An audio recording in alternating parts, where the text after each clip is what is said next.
Good morning. My name is Luke Westerman.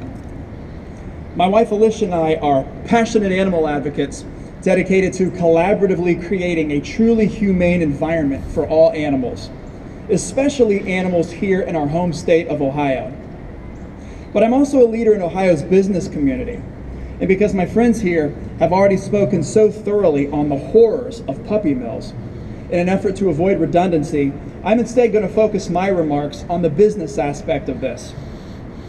You see, the pet store corporation pushing this bill, and I think we all know who I'm referring to, has chosen to operate their business for years now in a very inhumane fashion. They have directly supported puppy mills. In fact, many of the nation's worst puppy mills. They've also intentionally lied to their public and their customers about this reality. Additionally, they knowingly purchase puppy mill dogs who have serious health problems and then sell these sick puppies to unsuspecting customers at astronomically marked up prices. These sick animals inevitably deteriorate, costing their owners thousands in vet bills, and many sadly die, leaving their families grief-stricken and in debt. So not only are these defenseless animals being ruthlessly victimized, but the people are being duped into buying from this pet store are also being heartlessly victimized. This is a serious, serious problem, folks. For years, very few people asked questions about these shady practices. But thankfully, in recent years, people are starting to speak out against these kind of unscrupulous business practices. Families are beginning to become more socially conscious about their purchases, choosing to deliberately give their business to companies who not only make a quality product, but who also purposefully make a positive impact in the world. And with this recent explosion of educated, socially conscious consumers, companies who make the world a worse place are having a very difficult time staying in business because consumers simply won't stand for it. These companies, as I see it, have two options. They can either resist positive change and ultimately go the way of the 8-track, sometimes kicking and screaming the whole way, or they can adjust their business model, fix the deficiencies, and begin doing ethical, moral business and thrive.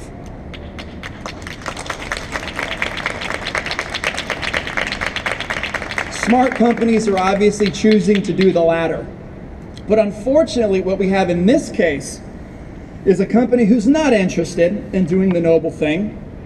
Instead of doing what's right, they've chosen to pervert our state's legislative process in order to try to force through a bill that would allow them to continue to harm innocent men, women, children, and animals so they can shamefully pursue profit over principles. And legislators must stop them.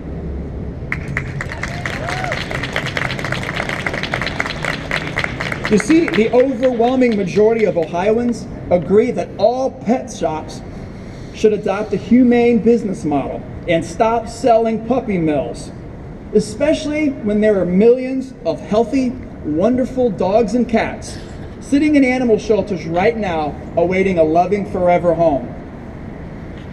But the pet store in question claims a humane model would kill their business, which is an ignorant statement. Because local companies like Pet People and Mutts & Company demonstrate every single day that you can be a thriving pet store without doing harm. They prove that pet stores can achieve rapid growth and create jobs without inflicting devastating harm on the innocent.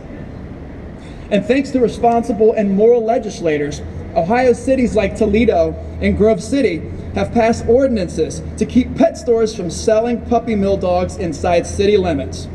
They want their citizens and the children of their citizens to live in safe, wholesome environments, and they don't want that element in their communities. They also don't want drugs or prostitution, which they see as similarly degenerate industries. But instead of listening to the will of the people, and instead of adapting to market demands, which is a staple of effective capitalism, mind you, this pet store company in question has put forth this pathetic bill which would overturn the ordinances passed by communities like Toledo and Grove City. Remember, folks, effective capitalism means survival of the fittest, meaning if businesses don't keep their model relevant and keep up with market demands, they will not and should not survive.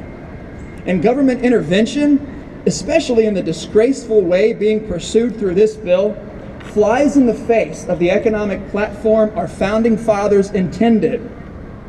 And as someone who has bought and sold and invested in over 25 companies over the past 12 years, I know from whence I speak. So in closing, we must do our duty as moral, decent human beings and oppose this particular brand of evil.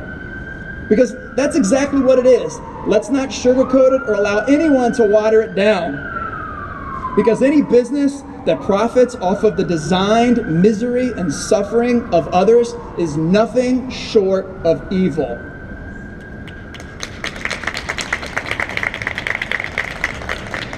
So we're here today, and tens of thousands of other Ohioans are joining us right now through Facebook Live, and we're collectively asking state legislators to vote no on Senate Bill 331. Legislators, you've heard from your constituents. You've received thousands of phone calls and emails.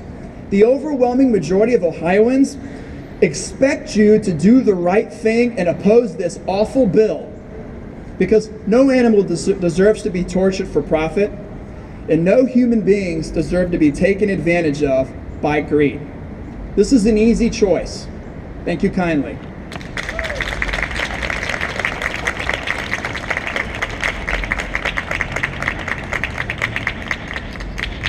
Good morning, everyone. My name is Stephen Baldwin. I wear a few hats, and I'll talk about each one of those briefly, and then I'm going to go on a little bit of a tangent here, and hopefully you guys can follow me, because I think you'll like it. My first hat is the Chief Humane Agent for Union County. So as a sworn member of law enforcement, I could sit here and talk to you about the yearly annual complaints we received at our local pet store, which was at one point called Jack's, every year, because as summer would get busy and the people would get busier and busier in the store, of course their business model is retail, their business model isn't animal care, so the animals would suffer, and I would go over there every single year and I would look at the animals and make sure they had water when they didn't have water, and make sure they weren't suffering when in fact they were suffering. So I could talk to you a little bit about that. I'm also the president of the Animal Cruelty Task Force of Ohio, along with Dr. Gonzalez and many other groups. We have been very, very close to the rescue community, and we have taken a lot of animals from rescues who have taken them from puppy mills, and we've seen firsthand the suffering that entails there year after year after year with these animals. They're just discarded after they serve no viable purpose for the business model. So I could talk to you about that. I'm also with the Ohioans Against Breed Discrimination, and here's where the tangent comes. We work a lot with local communities that have bans on breed-specific legislation, and the reason we work with those local communities is because Ohio is a home rule state. And here's the tangent, and here's what I want to focus on today. If Ohio is a home rule state, then that means that what's going on right now really has to be questioned, because whenever a big fish tries to eat a little fish in government, we as individuals have a responsibility to stop and ask why that's happening, who is benefiting from it, and what's the reason. Because when it comes to local government, that is the closest tie to the local people and the will of the people. So I want to talk now to the people that don't care about animals. You guys here are animal lovers. I want to talk to the people that don't care about dogs whatsoever and ask you, is it right for state government to infringe on the will of local government and local people? We just had an election, so I know we're all experts right now in political science. I've seen it on Facebook. We all know the answer is no.